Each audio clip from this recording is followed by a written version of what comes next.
हिंदुस्तान में एक मजबूत हुकूमत है जिसको बड़ी भारी सपोर्ट अक्सरियत हासिल है और वो इतनी बड़ी डेमोक्रेसी होने से independent solo flight Narendra Modi नहीं कर सकते।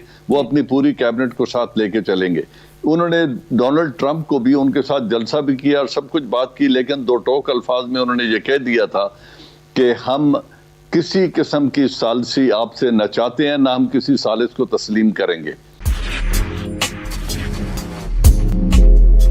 एजाज ईमान साहब, आपने पाक भारत के मुतालिक बात की थी। पाकिस्तान और भारत के दरमियान जो असल मसला और असल वजह समझी जाती है वो मसला कश्मीर से मुतालिक है।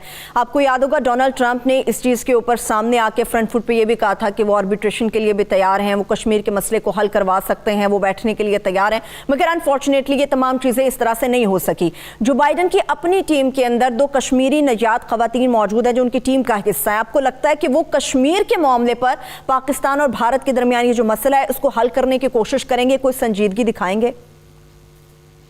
Thank you. देखिए, उसमें दो चीजें देखने वाली हैं। कश्मीर के मसले की सलूशन बिल्कुल भी उनके पास हतमी तौर पे नहीं है, क्योंकि हिंदुस्तान में एक मजबूत हुकूमत है जिसको बड़ी भारी सपोर्ट अक्सरियत हासिल है और वो इतनी बड़ी डेमोक्रेसी होने से independent solo flight Narendra Modi नहीं कर सकते। वो अपनी पूरी कैबिनेट को साथ लेके चलेंगे। उन्होंने डोनाल्ड ट्रंप को भी उनके साथ जलसा भी किया और सब कुछ बात की, लेकिन दो टोक अल्फाज में उन्होंने ये कह दिया था कि हम किसी किस्म की सालिसी आपसे न चाहते हैं, ना हम किसी सालिस को तस्लीम करेंगे। तो यहाँ तक उन्होंने प्रेसिडेंट डोनाल्ड ट्रंप को भी कह दिया था। लेकिन एक चीज जो सबसे बड़ी है, प्रेसिडेंट बाइडन हमेशा से ह्यूमन राइट्स वायलेशन के खिलाफ दाई रहे हैं कि ह्यूमन राइट्स वायलेशन नहीं उन्होंने उसके खिलाफ हमेशा आवाज उठाई। अब भी वो चाइना के अंदर दो इश्यूज पे बात कर चुके हैं, यमन की बात कर चुके हैं, फिर उन्होंने जो खशोगी का मर्डर था उस पे बड़े दो टोक अल्फाज में उसका मौका भी उन्होंने दिया था। अब अगर ह्यूमन राइट्स वायलेशन पे वो बात करते हैं तो उनका test of character and statesmanship ये है कि क्या उन्हें कश्मीर के अंदर ह्यूमन राइट्स वायलेशन नजर आती हैं और वो जुर्रत कर पाते हैं कि उस पर वो बात करें। लेकिन मुईद साहब की बात बिल्कुल दुरुस्त है कि वो एस्टेब्लिशमेंट के आदमी होंगे, वो सिस्टम के आदमी होंगे, कोई इंडिपेंडेंट ऐसी डायरेक्शन नहीं लेंगे जो उनकी एस्टेब्लिशमेंट जिस पे एडवाइस नहीं करेगी। लेकिन एक चीज सबसे अहम जो है वो ये है कि पाकिस्तान और अमेरिका दोनों अपने स्ट्रेटेजिक पार्टनर्स का इंतखाब कर चुके हैं जो नेक्स्ट दोनों कंट्रीज की डायरेक्शन को बड़ा अंडरलाइन कर देता है। पाकिस्तान अपने स्ट्रेटेजिक डायरेक्शन और मुआशी तरक्की के लिए और अपने स्ट्रेटेजिक पार्टनरशिप के लिए चाइना का इंतखाब कर चुका है। ठीक है। और इसी तरह हिंदुस्तान का इंतखाब अमेरिका ने कर लिया है। अब जो चाइना और यूएस की राइवलरी है, इन दोनों में ये की कैरेक्टर्स हैं इस पूरे रीजन में।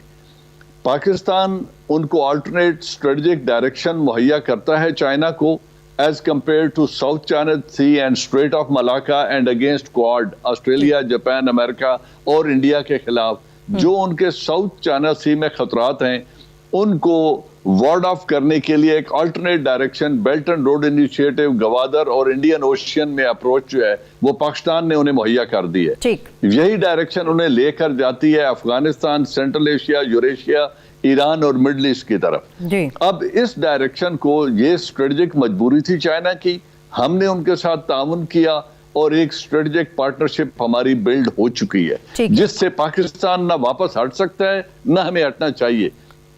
इसी तरह हिंदुस्तान ने नॉन अलाइंड स्टेटस को छोड़ के अब पहली दफा वो अमेरिका के नजदीक गए हैं। लेकिन क्या वो S-400 की डील कैंसिल कर सकते हैं? क्या वो रशिया जो आज भी उनकी आर्मी का बल्क आर्म्ड फोर्सेस का 75% रशियन इक्विपमेंट पे है, क्या वो उसको छोड़ सकते हैं? क्या वो ईरान के साथ अपने ताल्लुकात खत्म करके मैं यही सवाल है कि मोहित पीरजादा साहब की तरफ जा रही हूँ मैं मुझे ये सवाल मोहित साहब से करना है। मोहित साहब, आपने एजाज साहब की गुफ्तगू सुनी है, जितनी भी चीज़ें उन्होंने बयान की हैं पाकिस्तान, भारत और अमेरिका के साथ ताल्लुकात के हवाले से, दो सवाल हैं। ताल्लुकात या झुकाव किसकी तरफ होगा, पाकिस्तान या भारत की तरफ? और दूसरा सवाल ईरान से मुताल्लिक है।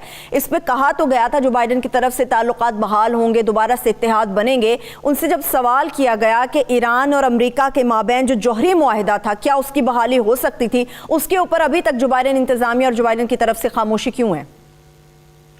देखिए, एक एक करके हम दोनों चीजों को देख लेते हैं। जैसे कि पहले मैंने जवाब में कहा, जिससे जनरल साहब ने इत्तेफाक किया कि जो बाइडेन बहुत हद तक एक इंस्टीट्यूशनल कैरेक्टर होंगे, जो अपने इंस्टीट्यूशनल के इनपुट जो होंगे, इंटेलिजेंस कम्युनिटी का, स्टेट डिपार्टमेंट का, थिंक टैंक्स का, जो ब्यूरोक्रेसी है, उसके हिसाब से चलेंगे। तो अमेरिका की जो स्ट्रेटेजिक डायरेक्शन है वो भारत की तरफ और चीन के खिलाफ जो है वो सेट हो चुकी है।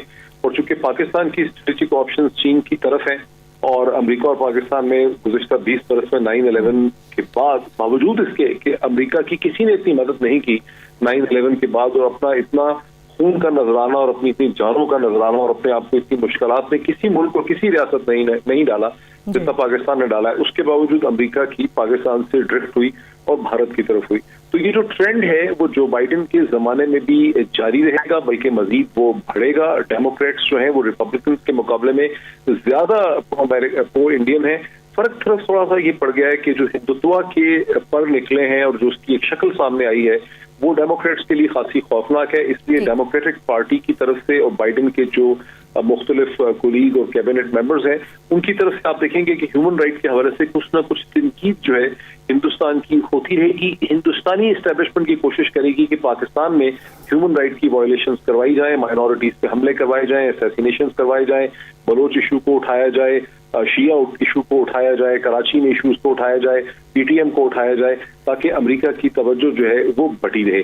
तो बहरहाल झुकाव उनका हिंदुस्तान ही की तरफ रहेगा। ईरान की तरफ जहां बात है, देखिए वो जरूर चाहते थे, जो बाइडेन बहुत कलीदी उनका रोल था, जो 8 साल नेगोशिएशन हुई है ओबामा एडमिनिस्ट्रेशन और ईरान के दरमियान, जिसके नतीजे में JCPOA, जिसे joint comprehensive plan of action कहा जाता है, उर्फ आम में उसको ईरान और यूएस न्यूक्लियर डील कहते हैं, वो उसके खालिकों में है, वो उसके बनाने वालों में है।